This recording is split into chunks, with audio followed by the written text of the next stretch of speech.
You are listening to the Freedom Podcast with Van Moody. Our desire is that you begin to live in freedom every day. Freedom in your mind, freedom in your finances, freedom from the external pressures of life. Prepare to be transformed as we seek to be free, mind, body, and soul. Let's get started. Hi, friends. Welcome to the Freedom Podcast with me, your host, Van Moody. On this podcast, we are going to explore a variety of topics that are critical to a life of freedom, purpose, and fulfillment. I want to thank you for joining us. This is our very first podcast episode, and you can expect a lot on the Freedom Podcast. You can expect great conversation. You can expect wisdom, laughter, authenticity, but most importantly, practical guidance for how to be free in a variety of areas of your life. Now, one of the topics that we are going to cover monthly is financial freedom. I've long believed that financial literacy and financial empowerment is the new civil rights movement, which means that you can't truly experience a life of freedom without financial freedom.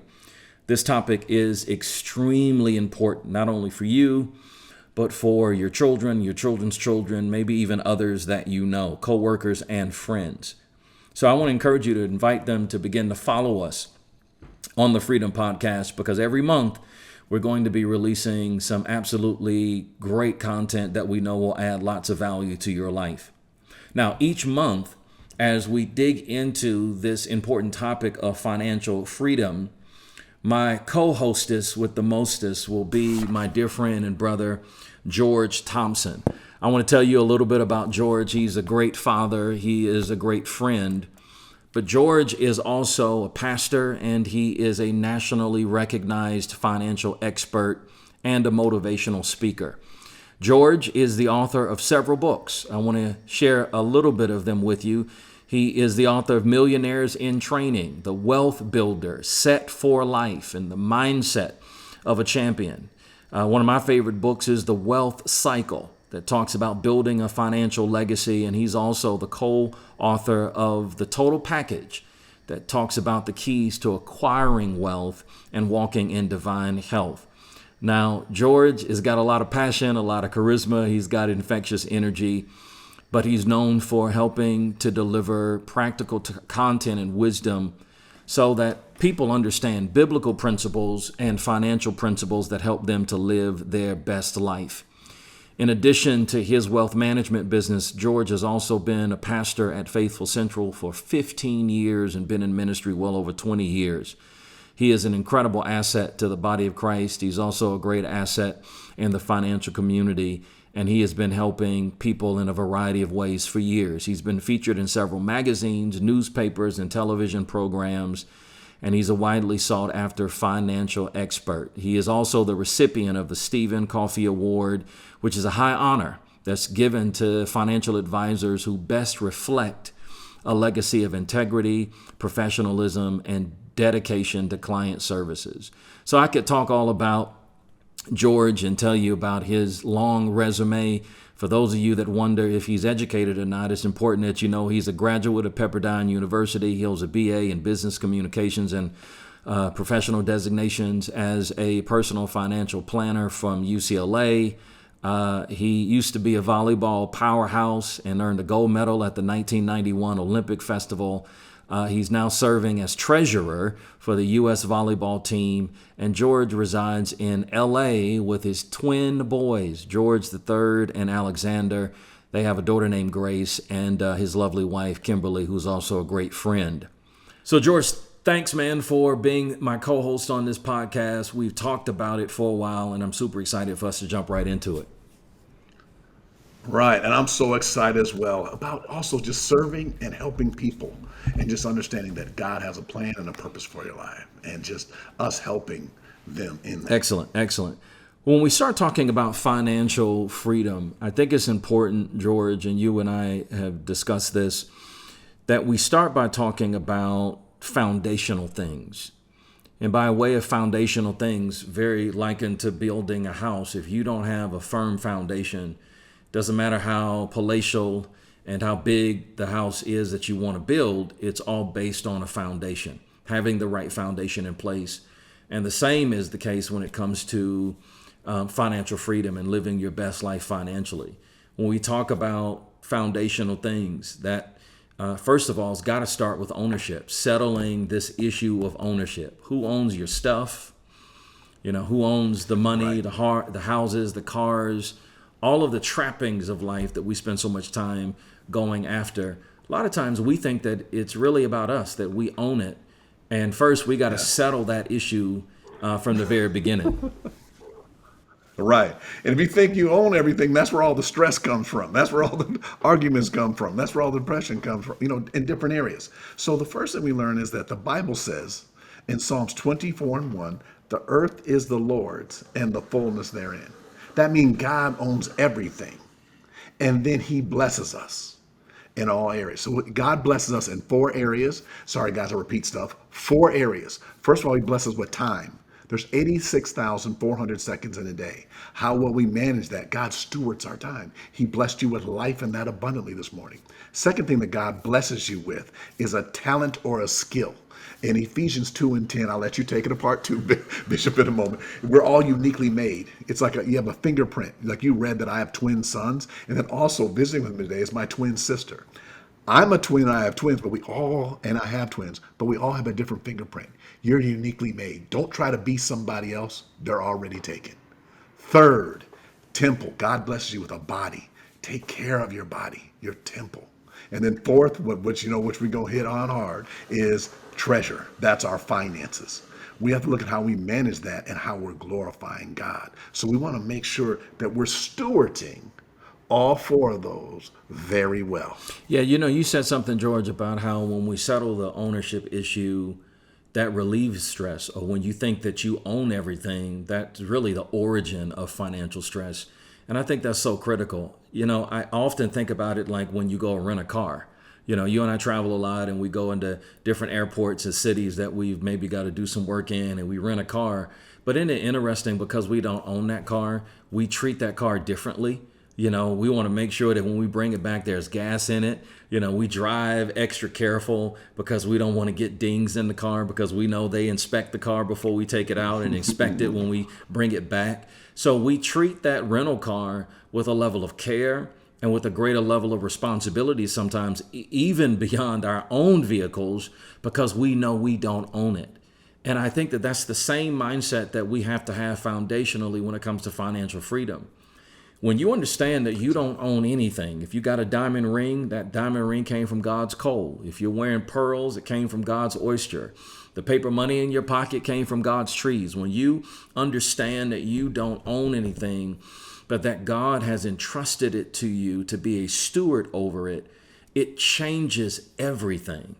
I often think about, George, you and I have kids, and when kids are first born, often the first words that they say are mine, or mine, right? Mine. And that mindset is cute when they're children, but it is toxic and problematic when adults still have that mindset, because that will destroy a firm financial foundation.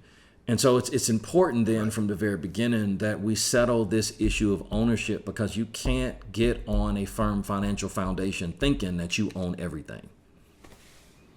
Yeah, not only that, it's just look at it just from a standpoint of your mindset, is that you have to understand where your blessings come from. They don't come from you. Like if someone is an actor, like, we're out here in LA, if someone's an actor, they think that they got the part because of something they did. No, it's because God blessed you with that. If wherever you work, you're there because God blessed you to be there. It's like Bishop Ballmer used it. It's like watching a TV channel. And then what God does is he'll change the channel. Mm-hmm. But you understand that everything we're going to talk about are resources, but God is our source. So we have to have that mindset of God being our source. That's why whenever we bless, we always look at what God has done for us. That's why we're thankful. Yeah, and I think it's so important too that we, in understanding that God is our source, that we tap into the peace that comes from that. When I think it all depends on me, when I think that I'm the source, man, the weight of the world is on my shoulders, because I got to make it happen every single time. But when I recognize that God is my source, then it allows me to relax. It allows me to have a greater sense of peace, because now I trust that he will provide. One of my favorite verses is when God promises to provide all of our needs according to his riches in glory. Right. Yeah. Right. I mean, and in his kingdom, I got excited. Yeah. Right. No. Come on, brother. But in his kingdom, there is no recession. We don't have to worry about whether it's going to be a soft recession or a hard recession, or interest rates and inflation in his kingdom. But you can't tap into that until you settle the ownership issue. This is worth everybody even understanding this right now. If you understand this, this will just solve most of the problems you have in life. You see what you just said earlier about being stressed and everything? That is right. Philippians 4:19. It says, "My God shall supply all of my needs." Now hold on. People stop reading that. And then it says, "according to my riches and glory." You see, that's the whole part about people being stressed. God, they're waiting for God to do something. Say, I want to get job. I want to get blessed so I can get this job or get this gig or get this. But actually, you don't have to worry about that, because, see, God already has it. He's giving it to you. See, it's according to his riches and glory. Remember that? He owns everything. So that whole thing of waiting for your next gig or when's this going to happen or that, it happens on God's time. That's why you do things according to your plan of putting God first, as when you're giving, and also you're being a good steward over those 4 areas: the time, the talent, the temple, and the treasure. And then as God continues to bless you. And that's how it works. Yeah, that's it. That's how the systems work. Wait, I got one more for you. So look, there are 3 dimensions that work at all times. You guys remember this. You'll never be broke a day in your life if you understand this. Number 1, there's God's system. Yep. God's system is built on giving and receiving. God gives, you receive. I'm going to repeat that again. God gives, you receive. And when you go to church, you're receiving all service, even when you're giving. You're receiving. The only time you give is when you're worshiping. So God gives, you receive. Second system is the world system, which we're going to talk about. That's built on borrowing and lending. Hey, what's going on with what you said? Inflation, interest rates, wars, rumors of wars, all those things. That's the world system. And then there's a third system. And guess what that is? That is your system. I'll repeat it again. It's your system. How well you manage what you've been blessed with. So you manage that. You have to learn. So what we're going to teach is in Freedom Podcast, is that how to operate in all 3 systems, in all 3 dimensions. But you first got to get it first right with God. And then God manages the world system, and then that's managing your system, and you manage yourself. Those 3 Absolutely. systems. I love how you break that down, because if we don't first make sure that we're following God's system, then we will be subject to the world system, and then our system will be jacked up. Right. But when we settle it with God first, then every other door opens up. That's incredible. And one of the things also happens all the time is that, that's when people bring up the thing of tithing, and they said, like, and the thing at church. And I'll tell you a funny story. We used to own the Forum, where the Lakers used to play. You guys know the right out here in LA, we had the Forum. And we used to do new member orientation. So I was doing it, and there's this guy that came in. He was working from the airport, and he kind of fell asleep during the new members class. And I was teaching it and everything. And I'm sitting there, and he's with his wife and his kids. So I let him sleep, because he had a uniform on from the airport. So I figured maybe even working all night, but I'm glad he came. His wife was there. And I said, hey, here at Faithful Central, we're not just concerned with 10% of your paycheck. I said, God's concerned with 100% of your paycheck and how well you manage it. He was sleeping. Right when I said 100% of your paycheck, he wakes up like this. It was like 100% of your paycheck, because it got his attention. You see, stewardship isn't just about managing. You're just saying, hey, I tithe and that's it. That's not going to actually get you to freedom. That's like the starting area. So what you want to do is manage everything that you have: the time, the temple, the talent, and the treasure. And in doing that. So, George, you took us right to, what we often share with people is the second key to a good financial foundation. You've first got to settle the ownership issue, number 1, but then number 2, you've got to accept the responsibility of stewardship. A steward's a manager, right? So first and foremost, when you don't own anything, you take this next step in understanding that what you have, God has given to you to manage. And I often think about Luke 16, in verse 11 when Jesus says, if you haven't been trustworthy in handling worldly wealth, who will trust you with true riches? And if you haven't been trustworthy with somebody else's property, who will give you property of your own? To me, I think that's a critical principle for people who want financial freedom and really want to grow financially. It starts with, are you being, to your point, a good steward over what God has already entrusted you with? One of the things that I often say is that every spending decision is a financial decision. You are correct. So many times people think only about the 10% or whatever their budget is. But when you understand that God owns it all, then it's really a question of, are you managing the 100% in a way, that God can be pleased with? Right. So how you just were breaking down a principle, and I'm going to say this for our podcast. We're going to call them freedom steps. You just said if somebody can't be managing somebody else's, how can they manage their own? So let's give you some steps that you would, as a listener, want to walk through just right now. So in other words, like say, hey, I want to if you write down some goals that you have, we're going to start having goals for you and everything like this. So, hey, I want to own a home. Hey, I want to own a car. I want to do these things and stop renting and stop leasing cars. I want to own these things. Then what we want to do first is what the Bible says is this. Let's take care of our apartment first. Let's take care of our apartment so we learn how to manage for our house, so that we learn how to do this. Let's on our job act like we're a manager before we're a manager, so we can start going up a level in your first thinking, and then let your actions do that. And then you say, hey, I can't put a whole lot of money in investment right now, but hey, you can start by saving something. So we're going to start by saving these. So we want to start taking what's called freedom steps based on that, because that's how you want to be able to take care of what you have. And then they'll do it. Because as you said in Matthew 25:18, it says, you were faithful over few things, I'll make you ruler over many. So we got to start first taking some steps and walking on that. But yes, how you spend directly shows you actually where your heart is and where you're spending and what you're doing. Yeah. So yes. And what I love about the Matthew 25 passage that you referenced is, God is looking at our ability based on our level of living. And then when we demonstrate faithfulness on that level, it gives us an open door to the next level. So when I think about Matthew 25, I think about when Jesus said in verse 14, now the kingdom of God is like a man traveling to a far country who calls his servants, delivered goods to them.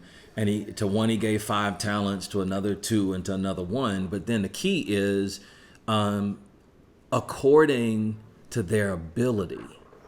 And so, there are lots of people that dream of, oh man, I want a 7-figure income. I want, real estate and wealth, but then don't understand that the door to that level of ability is earned where they currently are. So to your point, George, when you start saying, okay, well, let's manage the apartment if that's where you are.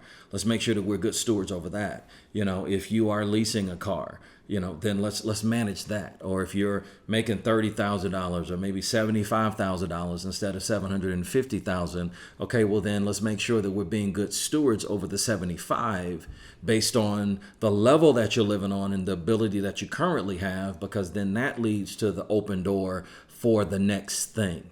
I remember, George, when I got into real estate investing, and I remember how scared and nervous I was to buy my first rental property. And I remember that there was a lot, that I had to learn and a lot that I had to get up to stuff with buying the first property. But once I was able to buy the first property and demonstrate a level of faithfulness, there was a level of peace and security that came over me that really led to me buying the second and the third and the fourth one. But I couldn't jump to the second or the third or the fourth one without rightly navigating the first one well.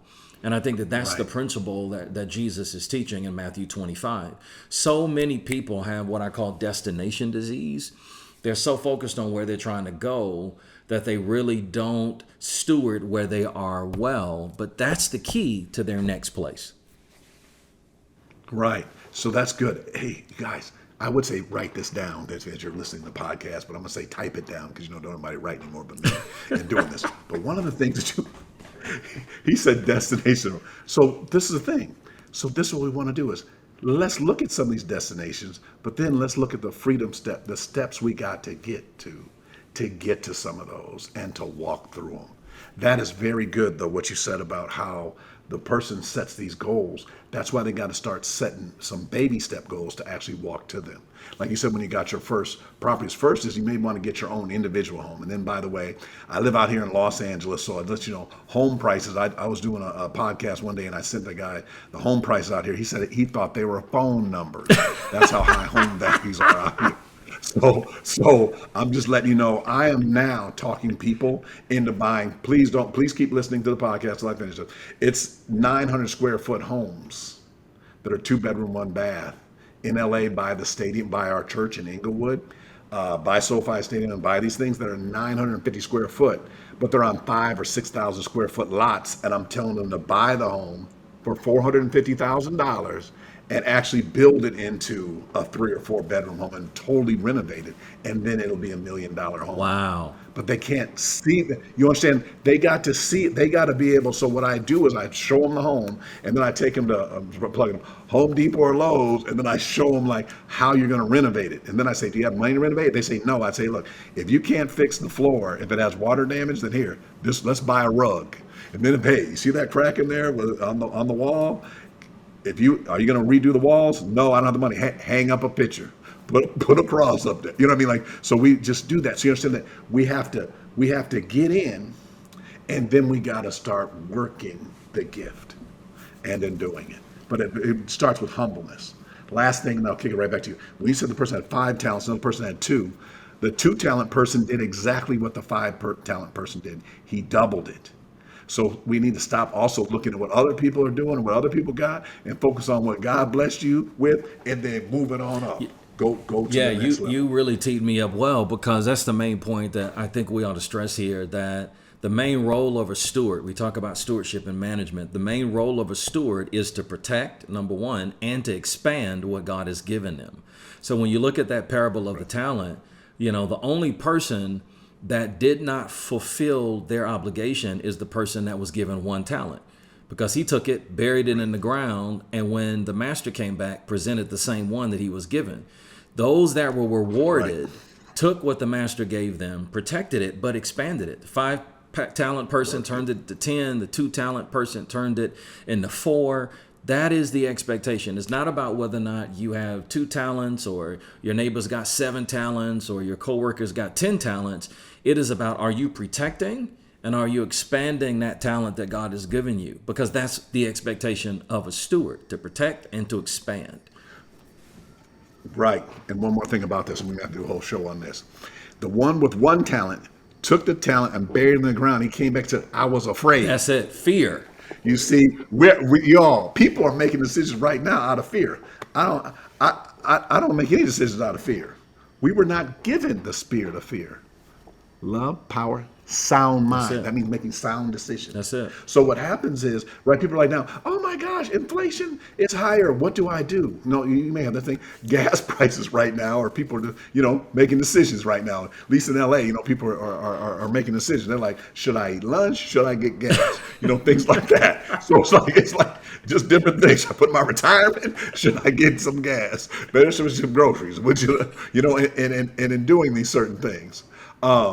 So they're making decisions, but we don't make them out of fear, because if we're managing our money properly, then it should be in that same area. And we have so many examples in the Bible with Joseph during the times of feast and times of famine, how he prepared and how we do things. What we do is we should be able to operate in any weather by doing the same thing.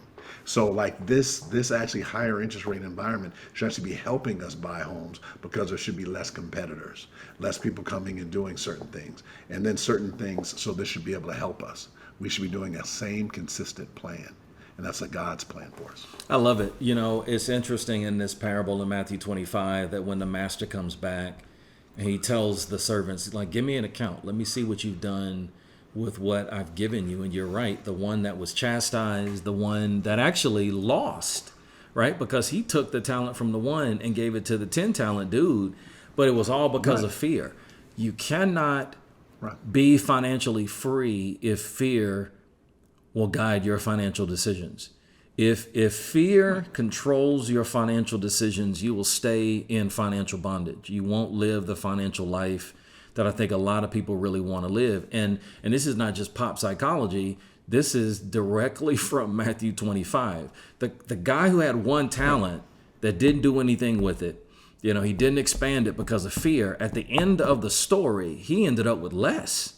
So he took a step back financially because fear was what drove his decisions. And the guy who had the faith to expand what was given ended up with more.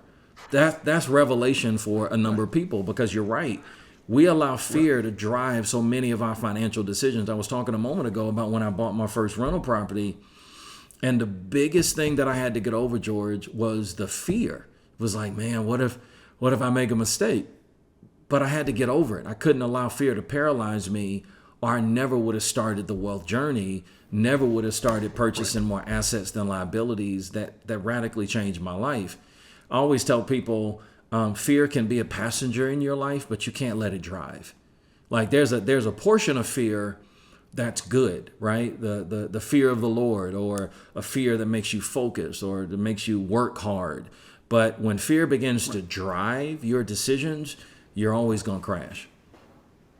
Right. But we also have to change the name of fear like that way, because that fear is saying the Lord and everything. That's not a fear. Right. That's a reverence type of fear. Like just, I honor him so much, I don't want to do it. Like if I had the Lord's car, I'm saying I'm going to take care of it. Not because I'm scared. No, because out of just how you feel about it. You see the movie. Everyone's seen the movie Coming to America, right? When the guy sees the prince at the basketball game, he's like, "Oh my God!" He sees him like that. That picture is actually, look at how we can see that in Matthew 25. Gives the guy 5 talents. Now, by the way, this is gold. This is 20, 30 years worth of wages that they're giving. Absolutely. These people. And then this is not like, and then now if someone goes, well, hey, well, now if you look at someone making $30,000 or $50,000 over a 30-year period, imagine getting that money up front and then the person coming back saying, I'd like it back. Yeah. So in other words, like someone giving you, for one person, $1 million, and then coming back and saying, I want the million. We say, I already made 2. The person that got 2 got, let's say, $250,000 or $400,000, came back and said it was 8. Yep. You see that? And the one with 1 buried it in the ground. So look at what you just said. Look at what Pastor Bishop Moody just said.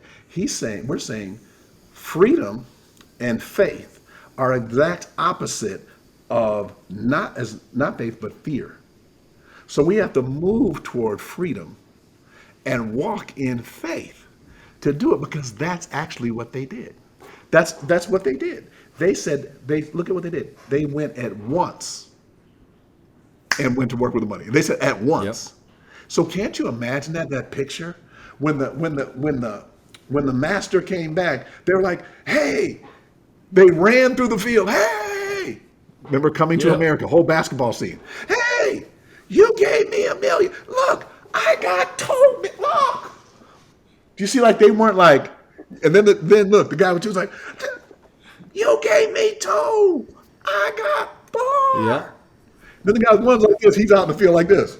Oh, here he comes. And then what happens? He gives them advice. Yep. Y'all need to read this, Matthew 25, 14 through 8. He says, you should have at least went and gave it to the bank, where the bankers were there that gave you interest. Yep. He's like looking at him like, as in disappointed. Yeah. Gosh, I get chills with this. I imagine that. Like, you know what? I let you live, and then yell, whoever listens, yell out your city. I put you in this city. I put you in a wealthy country. I gave you opportunity. You look at all the friends around you that you could have talked to, all the jobs you had that you went to, all the time I gave you, all the talent, the skill I gave you. Look at your body, the opportunity and the finances I blessed you with. Yeah. And then we don't look at it until we get a tax return. We need to be looking at this all the time. Then the guy says this. Then after he says he should have been, and then he said, and then he goes like this. You guys still watching Coming to America? He grabs out his hand, and then what did he say? He gives it to the person with 5. 3 people right now should have clapped. You should have said, you know what? The guy had 5, and now he's ending with 11. Yep. We serve a God of multiplication, but what did he do? He went to work. Yeah.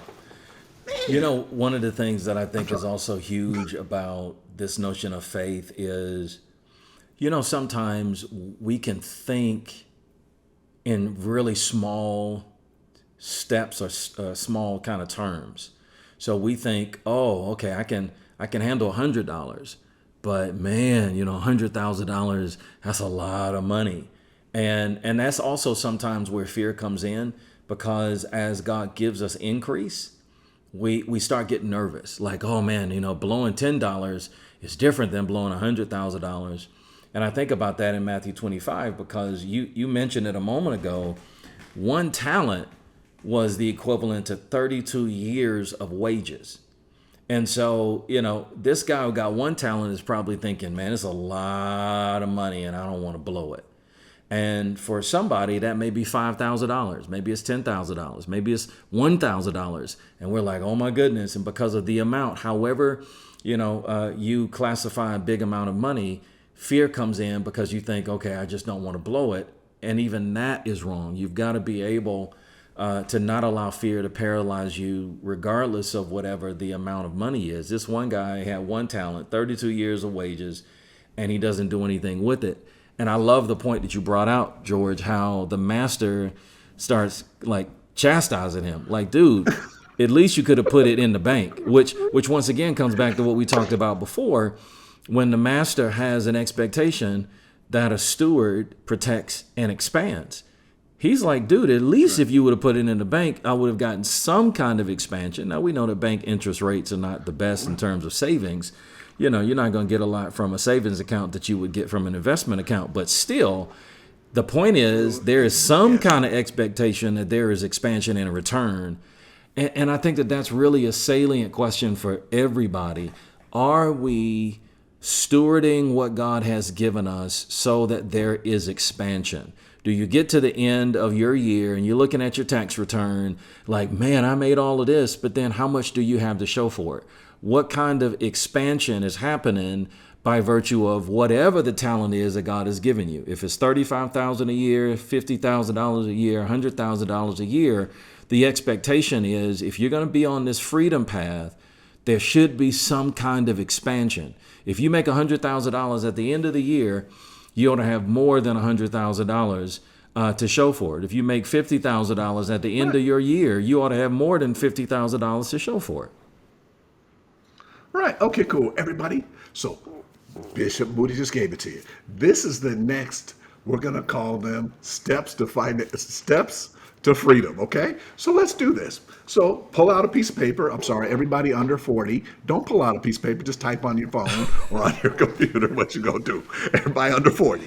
Okay. First of all, you're going to write wealth notebook. Okay. Just type that on the top. And then you're going to write down what all of your assets are. So then put in all of your, you know, what your income is, income number one, and we'll do a whole thing on this. Income number one, what your job is, then your other sources of income. So then start writing north, south, east, and west, like all the investment properties you have. If you don't have any, write an area on there, even if you don't got one, that you're going to get one. Royalties, whatever you're going to do, income. Then you're going to write down all your expenses, okay? Now, just so everybody knows, I'm coming back to Matthew 25 in a second. Then what's going to happen is you're going to write down your assets, and then you're going to write down your liabilities, and then we're going to find out that's really what's called your net worth and what you're doing. But now, let's go back to Matthew 25. You see the one that had one talent? Look at all the stuff God has blessed you with. He blessed you with 365 days last year. So far this year, he's blessed you with wherever you're at right now. And then he's blessed you with a skill, right? He's blessed you with your temple, and he's blessed you financially. Can you look at it right now and don't feel bad if this is you? You see how he gave the person one talent, then he took the talent back away? Imagine that God coming back right now and asking you to give an account right now of where you're at. Now, to everybody that has $35,000 in credit card debt and you're below zero, then let's right now look at how we're going to make that change. We're going to look at how we're going to have our income. You know, we're going to look at our income, and then we're going to look at our budget, and then we're going to look at our debt, and we're going to learn to pay off our debt and build our income. We're going to do that on a future show in doing that. But the first thing we want to do is recognize where we're at right now. We have to look at what God has blessed us with and then where we're at right now. And if you're on credit cards, we're going to also, if you remember Bishop Moody, we're gonna do a special session. It's called Do Good. Everybody, how you spell good? Good. Get out Out of of debt. debt. We're going to show you guys that. And then if you want to, I'll tell you about, we'll show you. And when I'm also, just everybody that lives in the United States, or it can be anywhere in the world, we're going to show you how to pay off your car and your mortgage on your house, your primary residence. And we'll tell you about, we'll talk to you about that. And also we'll show you how to do it. But we want to give an account of where we're at. Incredible. So, hey, we're starting here on this first episode of the Freedom Podcast, and particularly on this topic of financial freedom. And so it's about, number one, do you have a firm foundation? So I hope that this podcast has added value to your life. I want to encourage you to follow us and also to invite friends that you know who may benefit from this Freedom Podcast, particularly this particular topic of financial freedom. Invite them to follow the podcast. Every month, we're going to be producing new content, and I'm super excited about it. If you want more information from me, Van Moody, you can find me at vanmoody.org or twccc.org. For more information about George Thompson, my co-host with the mostest, you can find him at georgebthompson.com. But until next time, our prayer is that you will take these freedom steps, put them into action, and go in the direction of freedom and fulfillment and purpose for every aspect of your life. Take care. We hope you enjoyed today's episode of the Freedom Podcast. For a broader range of topics, go to Van Moody's YouTube page or visit twccc.org.